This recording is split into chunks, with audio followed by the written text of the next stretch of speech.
دنیا میں کوئی کسی سے پیار کیوں کرتا ہے؟ What is the reason? کیا وجہ ہوتی ہے کہ بندہ کسی کے فال ان لو، اس کے پیار میں گم ہو جاتا ہے؟ 3 ریزن ہوتی ہیں نارملی. یا تو وہ بڑا حسین ہوتا ہے، اچھا لگنے لگ جاتا ہے، یا بڑا مہربان ہوتا ہے، خیال رکھنے والا ہوتا ہے، یا وہ بڑا با کمال ہوتا ہے، اسپیشل ہوتا ہے، عام لوگوں سے ہٹ کر ہوتا ہے، اس لیے اس سے پیار ہو جاتا ہے. اگر یہ 3 ریزنز ہیں تو خالق کائنات کی طرف اگر توجہ جاتی ہے تو دنیا کے سارے حسن اور رعنائیوں کو بنانے والا، جس نے دنیا میں ایسے حسین اور ایسی رعنائیاں، اتنے خوبصورت مناظر بنائے، جنت جس نے بنائی، اس مالک کی سبحان اللہ وہ کیسا مولا ہوگا. پھر آگے چلو، اگر با کمال سے محبت ہوتی ہے تو ہر با کمال کو کمال دینے والی ذات بھی رب کائنات کی ہے، پھر اس سے محبت کیوں نہ ہو. اور اگر کسی محسن سے، کسی خیال رکھنے والے سے پیار ہو جاتا ہے تو بتاؤ تو صحیح، جب سے پیدا ہوا ہوں، جب سے لے کر آج تک روزانہ جس کے احسانات تلے دبا ہوں، وہ کوئی اور ذات نہیں، وہ میرے مالک کی ذات ہے. بلکہ سچی بات بتاؤں، مجھ پر اور آپ پر تو پیدا ہونے سے پہلے ہی اس کے احسان جاری ہیں. جی ہاں، بیفور مائی برتھ وہ مجھ پر بلیسنگز، مجھ پر مہربانیاں جاری کیے ہوئے. کیسے؟ بتائیے، کیا بچے اب نارمل پیدا نہیں ہوتے ہیں؟ بچے پیدا ہو رہے ہیں آج کل، کسی کے جناب کون سا مرض ہے، کسی کا ایک گردہ ہی نہیں ہے، کسی کا ہاتھ صحیح نہیں، کسی کا پیر صحیح نہیں، کوئی بغیر آنکھ والا، کوئی بغیر کان والا. عجیب عجیب معذور بچے پیدا ہوتے ہیں. اللہ تعالی ہمیں اور ہماری نسلوں میں ایسے معذور بچوں سے ہمیں محفوظ فرمائے. لیکن میں پورا پیدا ہو گیا، میرے اعضاء پورے ہیں، میں دیکھ بھی رہا ہوں، بول بھی رہا ہوں، سن بھی رہا ہوں. اس کا مطلب کیا ہوا؟ میرے رب نے میری تخلیق کامل فرمائی. ماں کے پیٹ میں جب میری تخلیق ہو رہی تھی، میرے اس کریم مولا نے مجھ پر یہ مہربانی کی کہ میرے کوئی پارٹ آف باڈی، کوئی آرگن آف باڈی کم نہ تھا. میں کسی بڑی بیماری میں نہیں تھا، پیدا ہوتے ہی شوگر کا مریض نہیں ہوں. یہ کتنی بڑی میرے رب کی مجھ پہ مہربانی میری پیدائش سے پہلے سے جاری ہے. اور سچ پوچھو، اس سے بڑی مہربانی بتاتا ہوں، وہ یہ ہے کہ اللہ نے مجھے اور آپ کو مسلمان گھرانے میں پیدا کر دیا. کسی کافر کے گھر میں بھی تو پیدا ہو سکتے تھے نا.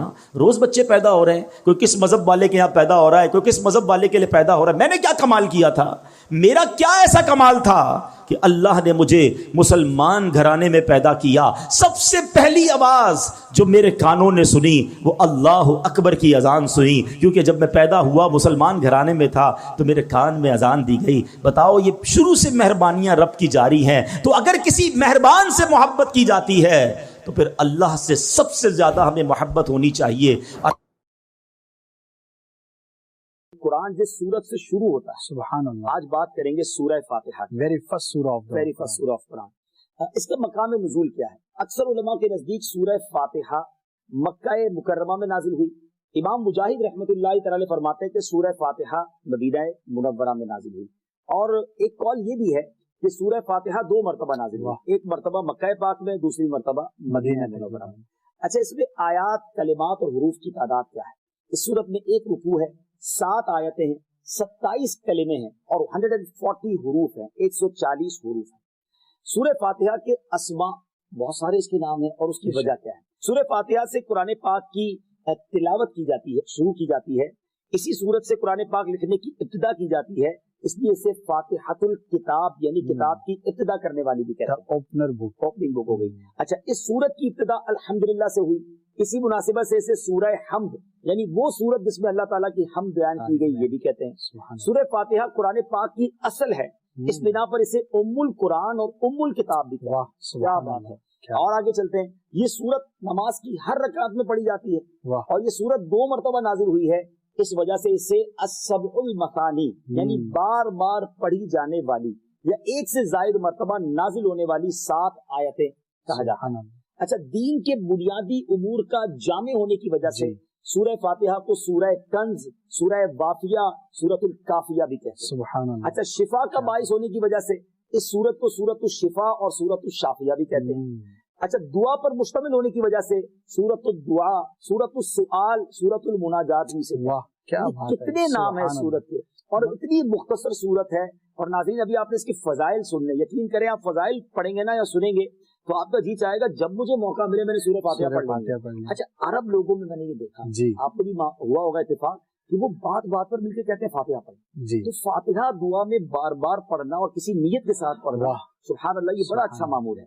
اب چند میں ایک دو حدیثیں بھی سنا دیتا ہوں تاکہ مزید سورہ فاتحہ کے فضائل، بلیسنگز پتہ چل جائیں. پہلی حدیث ہے بخاری شریف کی. سبحان اللہ. حضرت ابو سعید بن معلّہ رضی اللہ عنہ فرماتے ہیں میں نماز پڑھ رہا تھا تو مجھے نبی پاک علیہ الصلوۃ والسلام نے بلایا لیکن میں نے جواب نہ دیا. جب نماز سے فارغ ہو کر پیارے آقا علیہ الصلوۃ والسلام کی خدمت میں حاضر ہوا تو میں نے عرض کی یا رسول اللہ صلی اللہ علیہ وسلم میں نماز پڑھ رہا ہوں. پیارے آقا علیہ الصلوۃ والسلام نے فرمایا کیا اللہ تعالیٰ نے یہ نہیں فرمایا استجیبوا للہ وللرسول اذا دعاکم، اللہ اور اس کے رسول کی بارگاہ میں حاضر ہو جاؤ جب وہ تمہیں بلائیں.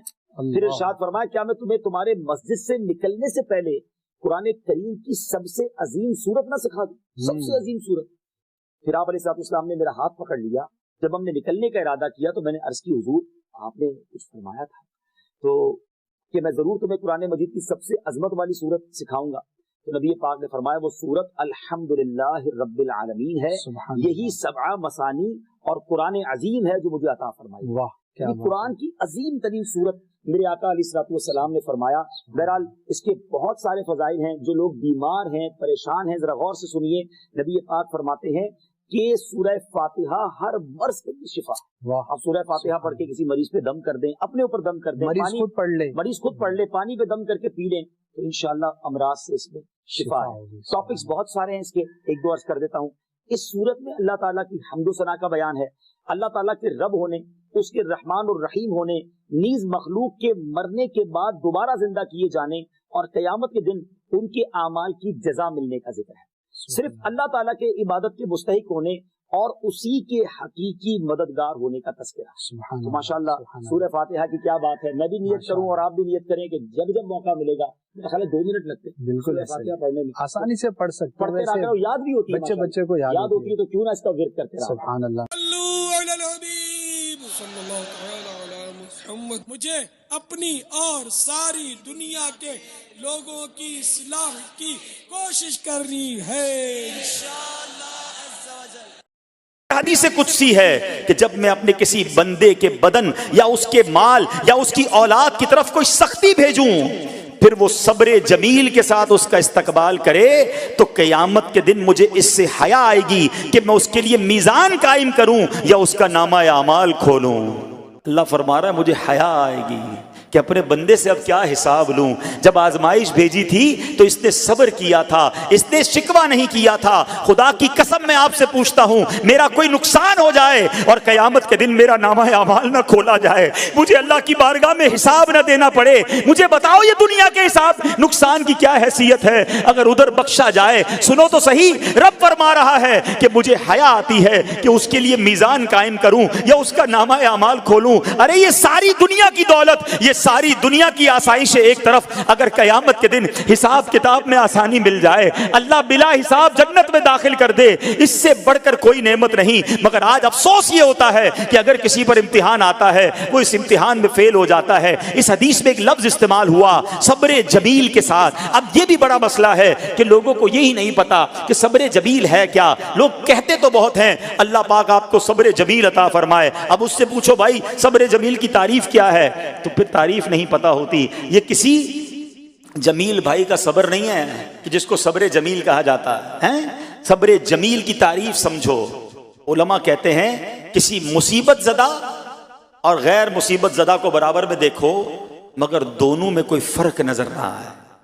یعنی چہرہ بھی نہ بتائے کہ وہ کسی مشکل میں ہے، اس کی عادتیں بھی نہ بتائیں کہ وہ کسی پرابلم میں ہے، یعنی اس کو دیکھ کر پتہ ہی نہ چلے کہ وہ بڑی مشکل میں ہے. فرمایا یہ ہے صبر جمیل. مگر آج ہمارا حال یہ ہے، ہمارا چہرہ بتا دیتا ہے بھائی خیر تو ہے، بڑی ٹینشن میں ہو، ہاں یار کیا کروں بس موبائل ٹوٹ گیا، ارے بھائی بڑی چہرے پہ بڑی ہوائیاں اڑ رہی ہیں، بس کیا کروں جناب آج 5,000 روپے کھو گئے. 5,000 روپے کھو جائیں، چھوٹا سا نقصان ہو جائے، ہمارا چہرہ بتا دیتا ہے کہ ہمارے ساتھ کوئی معاملہ ہوا ہے. صبر جمیل یہ ہے کہ دیکھ کر کوئی پہچان ہی نہ سکے کہ یہ بندہ کتنی مشکل میں ہے، چاہے اندر کتنی تکلیف میں ہو، دنیا والوں کو نہ بتائے کیونکہ وہ رب کا بندہ ہے، وہ اللہ کی بارگاہ میں فریاد کرے. یہ صبر جمیل ہے اور اللہ اسے ہم سب کو نصیب فرمائے.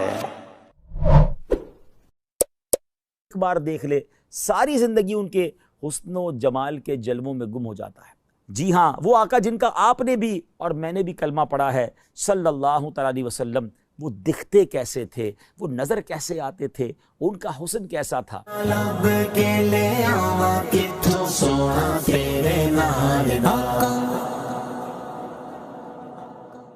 پیارے پیارے اسلامی بھائیوں اور مدنی چینل کے ناظرین، آپ نے آج تک بڑے حسین لوگوں کے تذکرے سنے ہوں گے یا انہیں دیکھا ہوگا، ہو سکتا ہے بڑے دنیا کے حسین مقامات بھی دیکھے ہوں اور ان کا تذکرہ سنا ہو، مگر آج آپ کچھ انوکھا، کچھ نرالا، کچھ بڑا ہی پیارا سننے جا رہے ہیں۔ امید ہے جیسے جیسے آپ سنتے جائیں گے دل کی مرجھائی کلیاں کھلتی چلی جائیں گی، انشاءاللہ شوق دیدار بڑھتا چلا جائے گا۔ جیسے جیسے جو سنتے جائیں گے کئیوں کی آنکھیں اشک بار ہوتی چلی جائیں گی۔ کس کا تذکرہ ہونا ہے؟ اس حسین کی بات ہونی ہے، اس حسن و جمال کے پیکر کا تذکرہ ہونا ہے کہ ان جیسا پیارا، ان جیسا سونا، ان جیسا حسین رب نے کوئی اور بنایا ہی نہیں ہے۔ جی ہاں، آج اس ہستی کا تذکرہ ہونا ہے جس جیسا سونا، پیارا اور حسین رب نے بنایا ہی نہیں ہے۔ وہ حسن و جمال کے پیکر ہیں، وہ شمس الضحیٰ ہیں، وہ بدر الدجا ہیں، وہ ایسے آقا ہیں جن کو کوئی ایک بار دیکھ لے ساری زندگی ان کے حسن و جمال کے جلووں میں گم ہو جاتا ہے۔ آج نبی پاک صاحب لولاک صلی اللہ تعالیٰ علیہ وسلم کا تذکرہ خیر ہونا ہے۔ نہ کوئی آپ جیسا تھا، نہ کوئی آپ جیسا ہے۔ اے میرے پیارے اسلامی بھائیوں، آج کس کی زبانی یہ تذکرہ ہوگا؟ کس نے دیکھا اور کہ دیکھ کر دیوانہ ہو گیا؟ میرے آقا علیہ الصلوۃ والسلام کا حسن وہ ہے کہ جب سیدنا حسان بن ثابت رضی اللہ تعالیٰ عنہ نے دیکھا تو بے ساختہ پکار اٹھے، وَأَحْسَنُ مِنْكَ لَمْ تَرَ قَطُّ عَيْنِي وَأَجْمَلُ مِنْكَ لَمْ تَلِدِ النِّسَاءُ خُلِقْتَ مُبَرَّأً مِنْ كُلِّ عَيْبٍ كَأَنَّكَ قَدْ خُلِقْتَ كَمَا تَشَاءُ۔ نبی پاک علیہ الصلوۃ والسلام کی ذات وہ ہے جب ان کے حسن و جمال میں گم ہو کر مولانا جامی رحمۃ اللہ تعالیٰ علیہ نے قلم اٹھایا تو کمال کیا، اور آپ لکھتے ہیں ہر کس کے لبے لالے ترا دیدہ بدل گفت، حقا کے چے خوشکندہ عقی کے یمنی را۔ وہ آقا ہیں کہ جب امام عشق و محبت اعلیٰ حضرت فاضل بریلوی رحمۃ اللہ تعالیٰ علیہ نے آپ کے چہرہ انور کے تصور میں گم ہوئے تو کیا لکھتے ہیں؟ خامہ قدرت کا حسن دستکاری واہ واہ، کیا ہی تصویر اپنے پیارے کی سنواری واہ واہ۔ کہیں لکھتے ہیں کاف گے سوہا دہن یا ابرو آنکھیں عین صاد، کاف ہا یا عین صاد، ان کا ہے چہرہ نور کا۔ جب مولانا حسن رضا خان صاحب نبی پاک علیہ الصلوۃ والسلام کے جلووں میں گم ہوتے ہیں تو پھر کیا خوب لکھتے ہیں کہ ایسا تجھے خالق نے طرحدار بنایا، یوسف کو تیرا طالب دیدار بنایا، کونین بنائے گئے سرکار کی خاطر، کونین کی خاطر تمہیں سرکار بنایا۔ مفتی اعظم ہند مصطفیٰ رضا خان صاحب رحمۃ اللہ تعالیٰ علیہ جب قلم اٹھاتے ہیں تو کیا لکھتے ہیں کہ خدا کی سلطنت کا دو جہاں میں کون دولا ہے، تم ہی تم ہو، تم ہی تم ہو، یہاں تم ہو، وہاں تم ہو۔ اور پھر میرے شیخ طریقت امیر اہل سنت بانی دعوت اسلامی مولانا محمد الیاس عطار قادری دامت برکاتہم العالیہ جب قلم اٹھاتے ہیں آقا کے جلووں کا تصور جماتے ہیں تو پھر کیا لکھتے ہیں؟ تیرا خلق سب سے بالا، تیرا حسن سب سے اعلیٰ، فدا تجھ پہ سب زمانہ، مدنی مدینے والے۔ پیارے اسلامی بھائیوں، آج اس ہستی کا تذکرہ کرنا ہے جس کا سارا عالم پروانہ ہے۔ جبھی تو مفتی اعظم لکھتے ہیں نا، تو شم رسالت ہے عالم تیرا پروانہ، تو ماہ نبوت ہے اے جلوائے جانانا، اے جلوائے جانانا، اے جلوائے جانانا۔ آئیے اس جلوائے جانانا کا تذکرہ سنتے ہیں، اور کس کی زبانی؟ جی ہاں، اس ہستی کی کہ جس نے ایک بار دیدار کیا، پھر جن الفاظ کے ساتھ تعارف پیش کیا۔ آج بھی سیرت کی کتابوں میں گویا سنہرے حروف میں وہ الفاظ لکھے جاتے ہیں، پڑھے جاتے ہیں۔ اگر آج واقعی آپ جاننا چاہتے ہیں کہ وہ آقا، جی ہاں وہ آقا جن کا آپ نے بھی اور میں نے بھی کلمہ پڑھا ہے صلی اللہ تعالیٰ علیہ وسلم، وہ دکھتے کیسے تھے، وہ نظر کیسے آتے تھے، ان کا حسن کیسا تھا، تو آئیے اب تیار ہو جائیے، تصور میں گم ہو جائیے۔ پیکر حسن و جمال رسول بے مثال بی بی آمنہ کے لال صلی اللہ علیہ وسلم کا رخ زیبا کیسا تھا؟ سنتے ہیں سیدتنا ام معبد رضی اللہ تعالی عنہا کی زبان میں۔ ہجرت کا سفر ہے، نبی پاک علیہ الصلوۃ والسلام سیدنا ابو بکر صدیق رضی اللہ تعالیٰ عنہ کے ساتھ سفر پر رواں دواں ہیں۔ راستے میں وادی قدید کا مقام آتا ہے، ایک ضعیف خاتون ہیں جو اپنے خیموں میں بیٹھا کرتی ہیں، آنے جانے والے مسافروں کو کچھ کھانے پینے کا سامان فروخت کیا کرتی ہیں۔ پیارے آقا علیہ الصلوۃ والسلام بھی اس خیمے پر پہنچتے ہیں، کچھ رقم دے کر کچھ کھانے پینے کا سامان خریدنا چاہتے ہیں۔ ان کے پاس کچھ نہ تھا، معذرت کر لی۔ نبی پاک علیہ الصلوۃ والسلام نے ان کے خیمے میں ایک بکری دیکھی جو بڑی لاغر تھی، اس کے تھن بھی سوکھے ہوئے تھے۔ میرے آقا علیہ الصلوۃ والسلام نے اجازت طلب کی کہ اگر آپ اجازت دیں تو اس بکری سے ہم کچھ دودھ نکال لیں۔ معبد یہ جانتے ہوئے کہ اس بکری نے دودھ نہیں دینا، پھر بھی اجازت دے دی۔ پیارے آقا علیہ الصلوۃ والسلام نے اپنے مبارک ہاتھ ان تھنوں پر لگائے۔ ہاتھ کس کے تھے؟ وہ تھن دودھ سے بھر گئے، اتنا دودھ نکلا کہ سب نے خوب دودھ پیا، بلکہ سارے برتن بھی دودھ سے بھر گئے۔ معبد رضی اللہ تعالیٰ عنہ یہ معجزہ دیکھ کر بڑی حیران ہوئیں۔ میرے آقا علیہ الصلوۃ والسلام تو اپنا دیدار کروا کے چلے گئے، مگر ان کے سبحان اللہ گھر والوں کو دیوانہ بنا گئے، اس گھرانے کو اپنا دیوانہ بنا گئے۔ ابھی وہ ایمان نہیں لائے تھے۔ ابو معبد رضی اللہ تعالیٰ جب واپس آئے اور معبد کے جو شوہر ہیں گھر میں جب دودھ سے بھرے ہوئے برتن دیکھے تو پوچھتے ہیں کہ کون آیا تھا، یہ کیا معاملہ ہے؟ تو آپ فرماتی ہیں ایک مبارک آیا تھا۔ نبی پاک کا نام بھی ابھی انہیں نہیں پتا تھا، نام بھی نہیں پوچھا تھا، تو نام کہا، ایک مبارک ہستی تھی، ایک مبارک شخصیت تھے۔ کہا یہ تو بتاؤ وہ دکھتے کیسے تھے، ذرا بتاؤ تو صحیح وہ کیسے تھے۔ اے پیارے اسلامی بھائیوں، مدنی چینل کے ناظرین، اب سنیے میرے آقا کیسے دکھتے تھے، نبی پاک کا حسن و جمال کیسا تھا۔ معبد رضی اللہ تعالیٰ عنہ کے عشق بھرے انداز میں کس پیارے انداز میں نبی پاک کا رخ انور بیان کیا۔